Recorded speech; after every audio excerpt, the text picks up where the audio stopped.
বন্ধুরা সব কেমন আছো? যথেষ্ট ভালো আছো, আশা করি আমিও ভালো আছি। তোমাদের সাপোর্টে লাইক শেয়ার কমেন্ট করবে যাতে সামনে তোমাদের জন্য ভালো ভালো ভিডিওগুলো বানাতে পারি।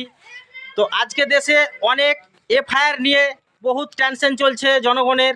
ফর্ম পাচ্ছে, অনেকেই পাচ্ছে না, অনেকেই ফর্ম পেয়ে গেছে, অনেকেই পাচ্ছে না। তো যারা পায়নি অনেক টেনশন করছে যে আমাদের আসবে কি আসবে না। তা আমি বলি বন্ধু, কোনো লোক টেনশন করবেন না। পশ্চিম বাংলায় কোনো হিন্দু মুসলিম কেউ টেনশন করবেন না। অবশ্যই সবারই ফর্ম আসবে, দফায় দফা ফর্মগুলো ফিল আপ করছে তারা। ভালো লোকগুলো দেওয়ার চেষ্টা করবেন যে একবার ফর্ম ফিল আপ করলে দ্বিতীয়বার ফর্মটা যাতে আর ফিল আপ করতে না হয়।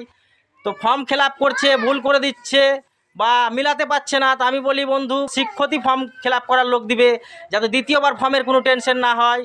কেউ টেনশন করবেন না, সবারই ফর্ম আসবে। যে ও পেলে তো আমি পাবো কি পাবো না কোনো সময় ভাববে না। তো আমরা যতগুলো সব আপনা আপনা ধর্মের লোক আছি, অবশ্যই সব ধর্মের উপরে ভরসা রাখবো। আপনা আপনা ধর্মের লোক আপনা আপনা ধর্মের উপরে ভরসা রাখবো যে আমরা অবশ্যই সফলতা হব। ভারতবর্ষ থেকে কেউ হিলব না। আমরা সবারই আমাদের বাপদাদার পুরনো ডকুমেন্ট আছে। আজকে ভোটার লিস্ট চেক করতে যে পুরনো বাপদাদার ডকুমেন্ট চাইছে, তো আমাদের জরপুরুষ থেকে ডকুমেন্ট আছে। আমরা কোনো মুসলিম টেনশন করব না। অনেক নেতারা বলছে যে মুসলিমেদের সব বার করে দেবো, কোনো হিন্দু টেনশন করবে না। তা আমি বলি কোনো ধর্মের লোক ভারতবর্ষে টেনশন করবে না। সবারই ডকুমেন্ট আছে, সবাই ভারতবর্ষে বাস করব, সবাই ভারতবর্ষের নাগরিক।